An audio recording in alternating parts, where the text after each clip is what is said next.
Ne-am întors în fața ta continuă. Primarul Timișoara este invitatul de astăzi. Ne întoarcem puțin, domnule primar, la Timișoara, capitala culturii europene, în 2023. Evenimente de-a lungul anului, diverse, extrem de diverse, dacă pot să spun.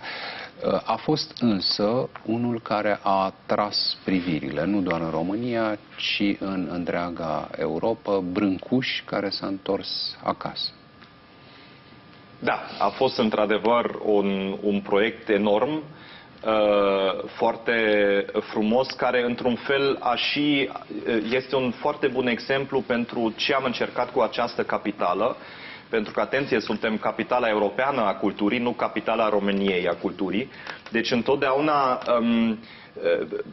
cumva, provocarea a fost să reprezentăm ceva ce este european, a Europei, dar în același timp să și punem lumina reflectoarelor pe contribuția României la cultura europeană.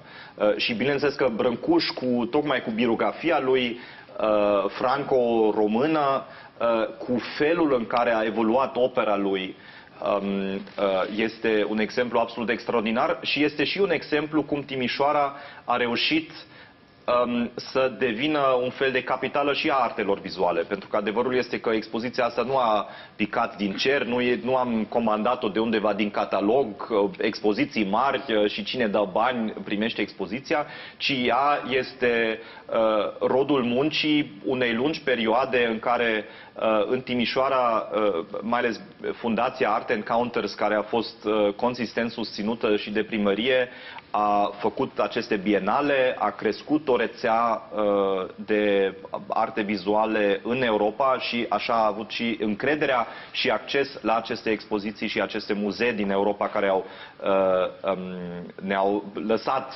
câteva din aceste opere ale lui Brâncuș. Și cred că este și un exemplu pentru ambiția României foarte, cum să zic,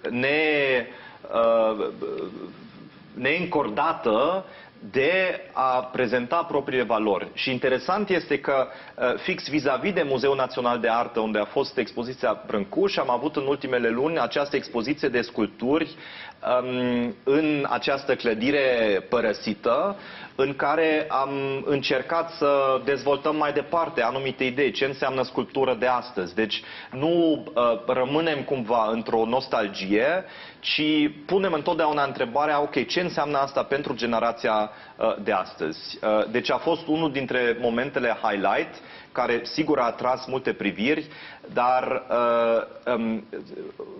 ce face din această capitală un lucru cu impact pe termen lung este că tocmai ne-a pus niște întrebări la care am găsit un răspuns în acest an. Ce rol joacă cultura în societatea noastră, de exemplu, cât de bine reușim să apreciem tradițiile noastre, dar în același timp să dezvoltăm o viziune pentru viitor. Am reușit să găsim răspunsuri foarte interesante ca o comunitate, ca o țară la aceste întrebări și de aceea sunt absolut sigur că această capitală va avea un impact și pe viitor. De curiozitate, s-a spus că Brâncuș se întoarce acasă. Câți români au venit să-l vadă pe Brâncuș reîntors acasă până acum? Cred că momentan s-au vândut sau au fost în jur de 80.000 de vizitatori. Dar expoziția mai este o lună până la sfârșitul lui ianuarie.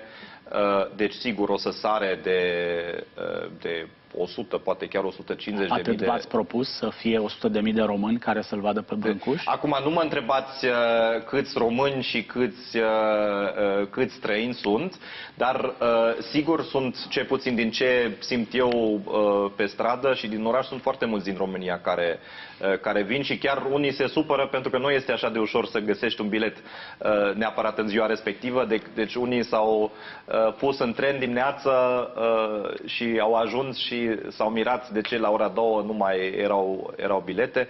Acum în 20 am auzit că o să fie un maraton de 20 de ore acolo. Deci e cu siguranță ceva ce trezește curiozitatea, dar și mândria românilor.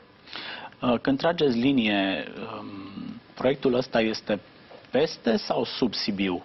Pentru că și Sibiul a avut un moment în care a fost capitală culturală europeană, după care, practic, orașul s-a trezit la o nouă viață. Sibiul, înainte de acest moment, era un oraș destul de cenușiu. Nu prea atrăgea public din România, necum din străinătate. Dar de vreo 10 ani încoace, Sibiul este o destinație turistică, de turism intern. Timișoara nu este nici măcar în top 10 destinații turistice în România. Este în top 10, județul Timiș nu este în top 10, dar Timișoara ca oraș cred că între timp este. Dar e o întrebare foarte bună și mă bucur că ați spus cam de 10 ani Sibiu este. Acum 10 ani suntem în 2013, știu că nu sunt cifre exacte, dar 2013, 6 ani după capitală culturală, ceea ce înseamnă nici Sibiu nu cumva a fost o explozie dintr-o dată din 2007 și gata, de atunci cumva a fost într-o cu totul altă ligă, ci Sibiu a reușit foarte bine, și asta ne-am propus și noi din start, să folosească acest an pentru o dezvoltare pe termen lung. Și de aceea e mult prea devreme să tragem o linie. Tot ce pot să spun este că acest an, așa cum a fost peste așteptările noastre. Vizibilitatea Timișoarei a fost peste așteptările noastre. Am avut o pagină întreagă în The New York Times, am fost în Time Magazine, în The Independent, în toate televiziunile europene au fost în Timișoara anul acesta. Dar cel mai important impact, tocmai acela este că a crescut o încredere atât în rândul comunității locale și economiei locale, cât și în rândul vizitatorilor, că Timișoara are acel potențial de a deveni o destinație de top. Și tradus în, nu știu, în investiții noi, în cifre, în inițiative private, cum se vede lucrul ăsta? Da, noi avem acum, momentan sunt 4-5 proiecte mari de hoteluri, de exemplu, care se dezvoltă în Timișoara. Timișoara nu a avut o ofertă foarte largă de hoteluri. Unele s-au construit în ultimii ani și astea, zic, sunt cam 3, 4, 5 proiecte mari în diferite stadii. Și asta va ajuta foarte mult să dezvolte Timișoara mai departe, de exemplu, și ca o destinație pentru congrese, pentru conferințe, expoziții și așa mai departe. Avem o mulțime de restaurante, terase, baruri, adică domeniul Horeca care s-a deschis, care s-au deschis anul acesta. Deci se simte aici o efervescență în sectorul Horeca. Și avem și de aceea trebuie să înțelegeți că pentru o astfel de capitală e foarte ușor să bagi foarte mulți bani, să faci contracte cu artiști mari, să faci niște evenimente superbe care atrag oameni de peste tot, care ar veni oriunde ca să vadă, nu știu, pe Xulescu, pe Beyoncé, să zicem, care vin, o ascultă și pleacă. Acum sunteți polemic cu Clujul, care are 3 festivaluri, cel puțin 3 festivaluri mari. Nu cred că nu asta a fost comparația mea.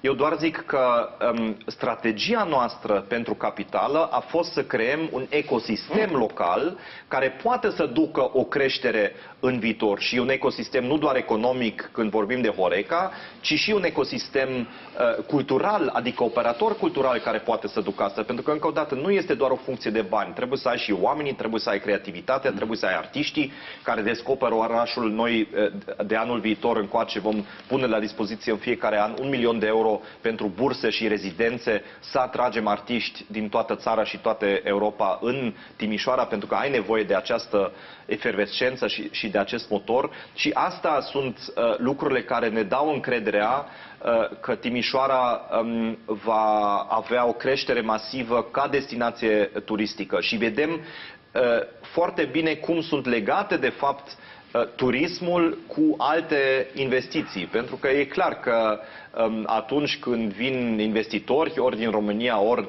de altundeva în țară, că ei se uită și la viața culturală din oraș, la efervescență din oraș, pentru orice altă investiție pe care o au și aici vedem oricum o creștere mare, multe companii în Timișoara care și-au extins activitățile anul acesta și au încredere că vor găsi și în viitor oameni bine calificați. Luăm o scurtă pauză, ne întoarcem însă imediat, rămâneți alături de noi.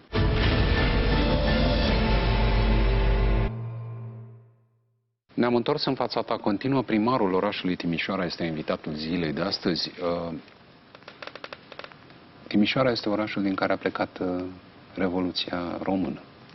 Și anul acesta, în aceste zile, sunt comemorați cei care și-au pierdut viața luptând pentru libertate și ducând valul ăsta al dorinței de libertate în întreaga Românie. Pentru timișoreni, pentru români, domnule Friț, ce importanță mai are acest eveniment, credeți? Aș răspunde întâi pentru Timișoara. Pentru noi, timișoreni, încă are o importanță foarte, foarte mare. Chiar lucrăm la mai multe proiecte momentan care arată această importanță și în spațiul public. Lucrăm la un traseu Revoluției finanțat prin PNRR, unde o să ridicăm câteva locuri în oraș unde, din păcate, nu mai este vizibilă moștenirea Revoluției ca să se vadă. Există acel proiect național unui muzeu al Revoluției, din păcate mult prea târziu, care acum se face la Timișoara, în Piața Libertății. Și cred că ce e important este tocmai ca fiecare generație să-și pună din nou și din nou întrebarea ce înseamnă Revoluția pentru noi astăzi. Pentru că cu siguranță nu este ceva ce se transmite automat de la o generație la altă. Clar că amintirile se pierd, că un narativ comun despre ce s-a întâmplat atunci, oricum în România încă este greu de obținut și cu atât mai important este să continuăm să dezbatem, să ne amintim, să povestim efectiv ce s-a întâmplat atunci. Asta este un proces care se întâmplă în Timișoara. Eu cred că care ar trebui și anul acesta am avut multe, peste 100 de proiecte care au fost legate de Revoluție. Și cred că este un proces de care toată țara, de fapt, are nevoie.